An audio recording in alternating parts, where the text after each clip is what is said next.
They're finally admitting to it, and it's glorious. I have been saying for a while that a lot of these white men who are anxious in the Democratic Party and who keep hollering about replacing Joe Biden, like even the ones who were yelling that he shouldn't be the candidate, even though we have never not had the incumbent president as a candidate for a major party in this country. Like, just anyway, what I'm saying is these scared of Kamala Harris, and this take makes it very clear. Hold on, let me get another one. This pretentious right here. Read this.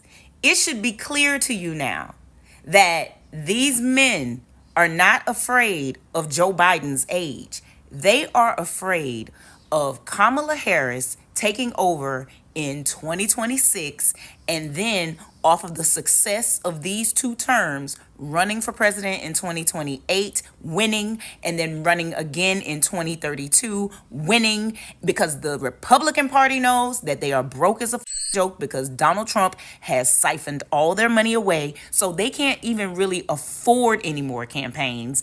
And Kamala Harris would have a historic 10-year term, which is enough time, if we give her the Congress that she needs, is enough time to change our entire political system in this country. This is what they are afraid of.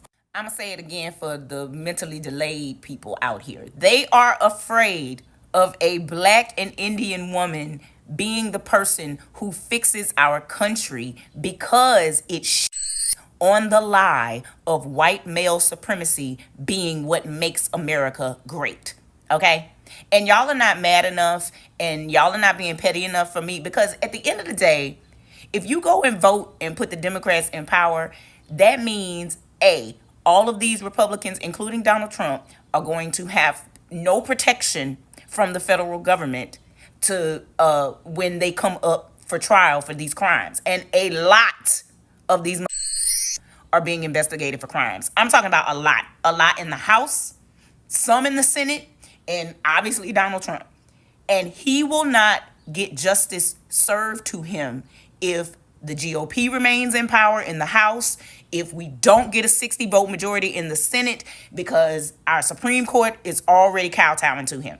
So if you want Donald Trump to pay for his crimes of trying to steal our damn election in 2020 when the Al-Qaeda ran into the Capitol and tried to stop the counting of the votes, the official proceeding, if you want him to have to pay for his crimes, and if you want him to not have Secret Service protection that we are paying for while he is in jail, that should be a good enough reason for you to go and just vote for every Democrat you see on that ballot in November. Like, the GOP is broke, y'all. They are broke as a joke because they are paying for all his legal fees. They are sycophants. They are idiots. They are bigots. They are morons. They are racist. And all they want is power. And we have more power than them if we utilize it. But y'all falling for propaganda and y'all, worried about stupid shit. You can't prioritize properly. We have a chance to fix this shit if you participate. But because you don't understand how the system works, and because you don't understand what voting actually is, you think it's something else, and you're like, I'm not participating. I don't want to have nothing to do with it. Dumb, number one. But number two, forget all that then. Just be petty and go vote so that you can see Donald Trump get his, so that you can see these Republicans get theirs. Just do that. Let's play it out. Let's get active. Let's go. Let's see what's going to happen if you give the power to the people and the people actually utilize it. Let's see. Try it out. See. Go and vote, ho. And don't just vote. Do it strategically. Do it so that we can have positive outcomes. I know that everybody wants to vote their heart, their conscience, their feelings, and all that bullshit.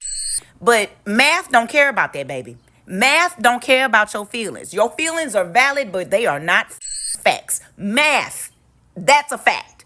And so if you want the chance to be able to vote for whomever you want in the future, then you're going to have to vote for the Democrats right now for the next at least 4-5 cycles, okay? Because that's just how the math works. But if we defeat the GOP enough in the House and the Senate in November, the timeline speeds up. Like, I really wish y'all were interested in the laws that run your lives. I wish you were interested in the systems that have the power to make your life miserable or to make it enjoyable. Because that's what voting is. That's what voting for Congress and the president, who is going to appoint all these people who run all these departments that affect your everyday life. That's what you're voting for when you're voting. It's not about Joe Biden. It's about the Secretary of Defense. It's about the Secretary of Labor.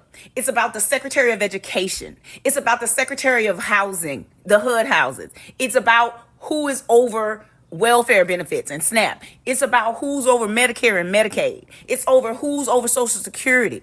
That's what you're voting for. You are not just voting for Joe Biden. You are voting for the cabinet, which is another reason why arguments like this are dumb as because this man has a capable cabinet all around him, helping him make these decisions. So you could weekend at Bernie's his and the country would still run because the cabinet is running it and Kamala is running it. You know what I mean? Like the age is dumb. And the media right now, they're scared that they're not going to have anything interesting to talk about if Donald Trump disappears off the landscape. But baby, I'm here to tell you, it's buku people in the House that got scam after scam after scam and crime after crime after crime that your ass be covering and helping the American people make better choices for their representatives. But y'all stuck on stupid with this Joe Biden old like, we knew he was old in 2020. We do not care. This is dumb. Turn off the media and stop giving oxygen to the negativity around the Biden campaign. If we all go out and do what we need to do, we can fix this, y'all. I don't know how many other ways and times to say. I don't know what else to do or how else to present this to y'all to let you know that there is a way to fix this. There is a way. You know what? Look at Venezuela right now. If you want to become Venezuela and be paying $5,000 for a loaf of bread, then by all means, you do that. But I don't want to live in that dystopian ass hellscape. And it seems like all of y'all want us to become the next Palestine, the next Congo, the next Sudan, the next Haiti. You want us to become those places before you get it through your thick skull that there's a way around this. Vote, ho, and fire the entire GOP. Fire every single Republican you can in November and come back and do it again in 2 years and come back and do it again 2 years after that. And then we won't even have to worry about a Republican Party no more. And then we get rid of the two-party system to boot. Like, you can fix your if you participate. But y'all don't want to participate. Group projects suck because group projects will never be better than the dumbest group member unless the dummy in the group acquiesces to what the smarter people tell them to say and do. The smarter people are telling you to vote, ho!